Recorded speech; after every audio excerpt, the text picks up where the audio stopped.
we're gonna have a look on our construction of the single phase transformer, and as well our equivalent circuit of that single phase transformer. When it comes to the construction, we only have two types of transformer: the core type, okay, double wind. The core type, we are doing reference to this. So this is a core type because you have double winding. You have the winding which are placed like that, and then you have as well the shell. The shell, we are doing reference to this. So all the two winding are placed on the same core. You can see the primary is also there and the secondary is there. And the reason why we are doing this is to reduce the flux, to reduce leakage of flux. Because here you can see that the flux is moving from that to that, and then we're gonna have some leakage of flux. But in this case, you can see that if the wall here, the leakage of flux is gonna be reduced on our core. Okay. And then we're gonna have now a look on the equivalent circuit. The equivalent circuit of our transformer, it will be given by this.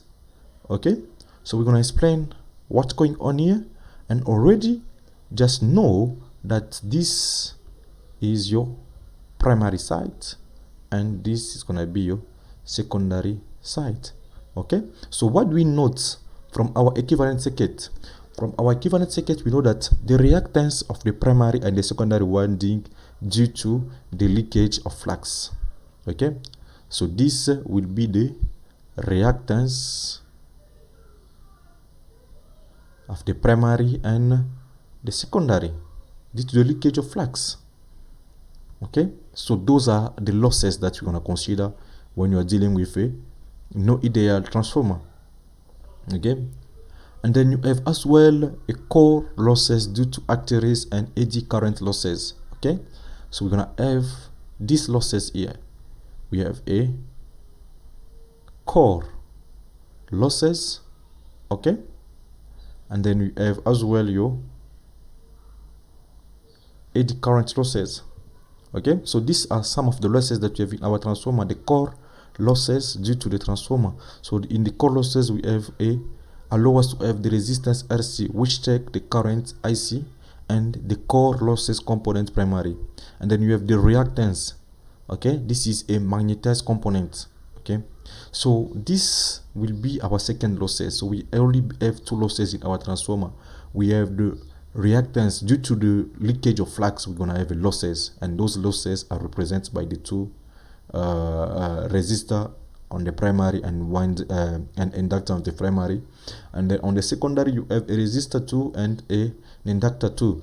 Those are the leakage of flux, so we represent them by these two in RL circuit on the primary and the secondary. But when it comes to the core losses, we have them here. So that's how we're gonna calculate our core losses of the transformer. Okay, so we're gonna go deeply into it lately, but what you need just is to write down to notice that this is this, that is that, and that it. Okay, and then as you can see from our core losses, we have a no load current. Remember the I0 that we discussed previously under the principle?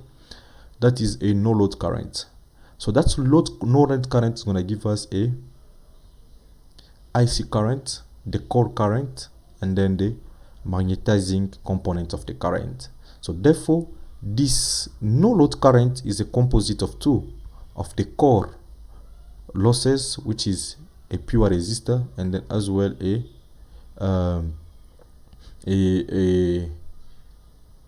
sorry for that. And then so this current, which is a node current, is a composite of two currents. You have your core current, okay, because of the core losses, and then you have your magnetized current, which is our IM. So the addition of the two vector here going to give us our no load current. Okay, so therefore if you apply your Pythagore, you'll see that this no load current is given by the square root of IC squared plus IM squared. But when you have to calculate your IM, your magnetized current, you take the no load current times sine. Your core losses, you take your no load current times cos. And then this cos 0 at the angle of 0, it's going to be the power factor of the transformer on no load. Okay, so that basically what happened down, but we're going to discuss it lately. You don't need to stress about it, but now we're just going to focus on how to calculate or to represent our equivalent circuit of the transformer.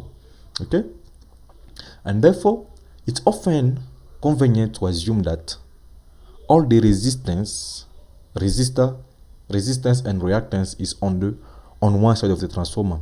So you see those losses due to the leakage of flux. We say we have them on the primary and then we have them on the secondary. But we assume that those two are at one side of the transformer. They cannot be on both sides. So we assume that the two are on one side of the transformer. So therefore you can have a transformer equivalent circuit when the losses or one of the impedance is referred to the primary. Okay, so from equivalent circuits, as we know, it's gonna be, this is your R1. Okay, and then on the other side you have what? Your R2. So you have R2, you have X2, and then you have R1. Those are the losses.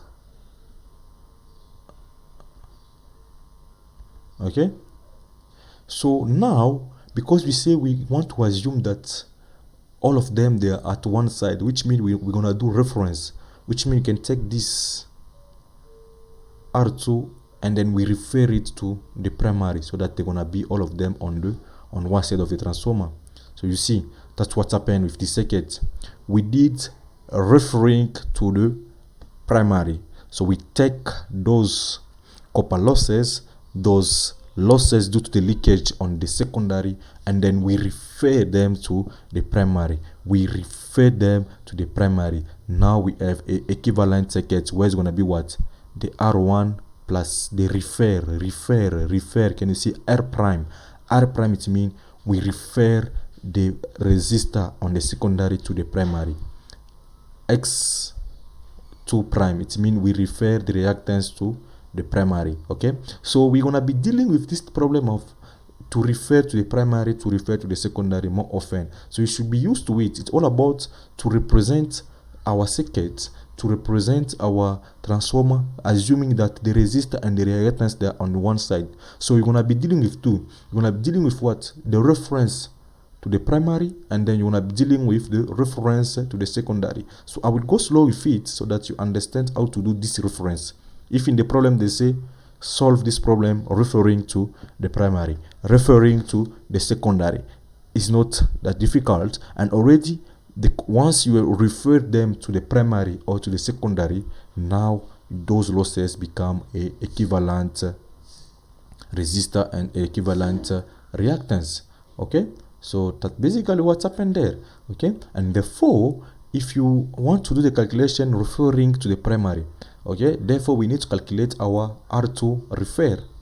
So you come here from this equation, you can see that this supposed to be R1. Okay, but now since we are doing a reference to the primary, it's not anymore R1, it's become R2 prime because we are doing reference. Okay, and therefore if you apply your cross multiplication, you end up that having that your R2 prime, the reference gonna be R2 of I2 over I1, all of them squared, and then which is the same as V1 over V2. The two here, they are equal because it's a KT ratio. KT ratio, we know that I2 over I1 is a current ratio. V1 over V2 is a current is a voltage ratio. N1 over N2 is the turn ratio. Okay, therefore that's why we can say that the impedance, the resistor R2 referred to the primary, okay, it's going to be given by R2 times the KT ratio squared, which is going to be the same apply for the reactance. Reactance is going to be the reactance referred to the primary is going to be equal to X2 times the KT ratio squared. Okay, and then once you have referred them to the primary, now you can calculate your equivalent circuit. So once you come here, you calculate your equivalent circuit. Therefore, your R equivalent is going to be equal to what? R1 plus R2 refer. So this will be your R equivalent. Now you do the same for the reactance equivalent. So the equivalent is going to be that. And then now you can calculate your Z impedance equivalent, because remember, from electrical to Z equivalent for a RL circuit is going to be R equivalent squared plus X equivalent squared. And then when you also calculate the equivalent angle of the impedance, you can apply this formula. But another way to calculate the total impedance of this circuit, because the RC circuit is going to be the value R equivalent plus JX reactance equivalent. Okay, so this calculation you should be used with when they say refer the equivalent circuit to the primary. That's how you want to do the reference. The first thing to do is to calculate your R2 prime. R2 prime is the resistance to refer to the primary. Resistance, reactance refer to the primary. Okay, so that's it. And then once you're done, you calculate the equivalent resistor and equivalent reactance. Okay, so you do the same when it comes to refer to the secondary. Refer to the secondary. Remember, you have I1 and R1. So here it's supposed to be I2. But now you are doing R1 refer to the primary. So that's why you have what? Now you have your R1 refer to the secondary. Can you see R1 prime? And therefore you apply your cross multiplication. Your R1 will be given by R1 times that. Then it's going to be given by that. We have explained already what happened. And therefore we can see that our KT ratio is given by what? V1 over V2. So you can see that here we have V2 over V1, which means this is a reverse, it's the inverse of the KT. So that when you come here, the final, so this is going to be what? R1 divided by the KT ratio squared. Okay, the inverse of the KT, because you have V2 over V1, and here it's what? V1 over V2. But and then for the current, it's supposed to be what? I2 over I1. Can you see that? But here you have what? I1 over I2. So you inverse your KT ratio. So when you're calculating the equivalent resistor refer to the primary, first of all you calculate your R1, refer to the secondary. First of all you calculate your R1 referring to the secondary, which is going to be R1 prime. Then you refer it to the secondary, and then you say it's going to be the R1, the given Y divided by KT squared. And then even when you have to calculate for the reactance, you do the same. You just take your it's supposed to be X1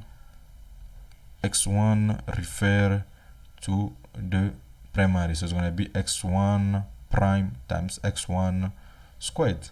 Okay, so when it's come now to calculate the equivalent circuit, nothing change, it's the same.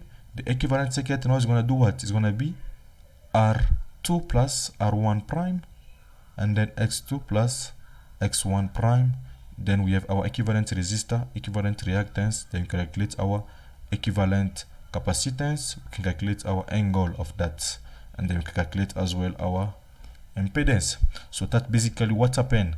Okay, so the aim here for you is just that you need to know this formula. And if they say refer your equivalent circuit to the primary, I have shown you already the step. Refer your equivalent circuit to the secondary. This is what we did here. So let's have a look on a problem solving, so that we see how do we approach this kind of problem. And then this will be our last lesson for on this part, and then can move to the efficiency, voltage regulator, and everything. But we're gonna go step by step so that you understand what you are doing. And therefore we take problem 5. Problem 5 say a transformer has 600 turn, which we say is our N1 on the primary, and a 150 secondary primary turn, which is going to be our N2, the primary and the secondary resistor. So they give us our R1, they give us our R2 respectively, and the corresponding leakage reactance, which give us X1 and then X2 respectively.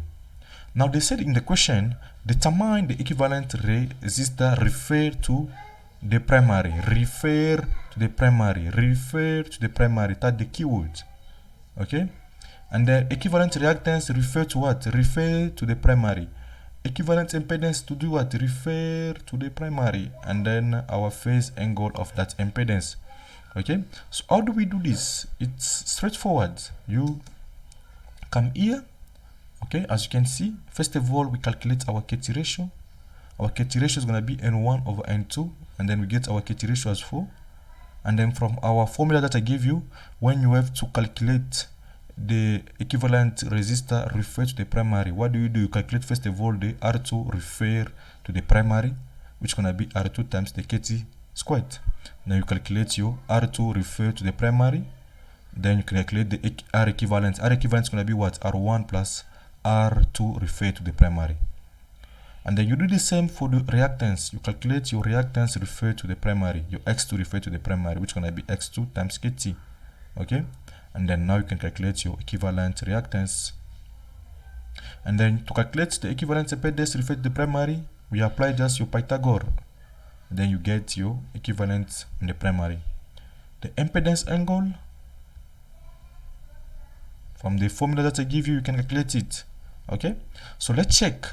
If you apply, you want to calculate the total impedance now in complex form. You just take your R plus J XL.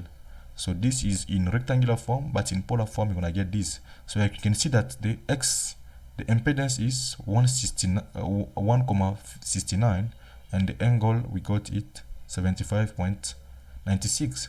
That's how you solve this problem. Very easy, very easy. And now let's solve another problem when you have to refer the impedance. And now in this case, we gonna try to refer them to the secondary side. So it's basically the same problem that we solve. Now we are going to refer them to the secondary, everything to the secondary. So what do? We start by doing our calculation to calculate our KT ratio. Once you have calculated your KT ratio,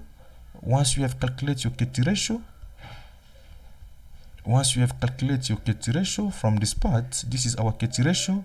Now you look for your R1 refer to the primary, and then this will give us that.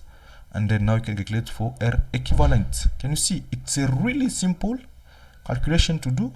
And now you calculate your X1 refer to the secondary. I have given already the formula. Once you get the value, now you can calculate your X.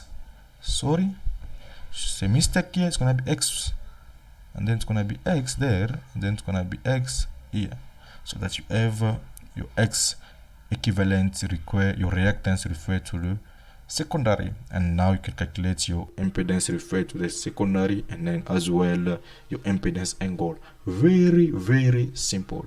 So if there is any question, any challenge, and as I said, I'm going to provide some practice questions so that you can try to practice yourself, and then we're gonna discuss everything in the group. Thanks.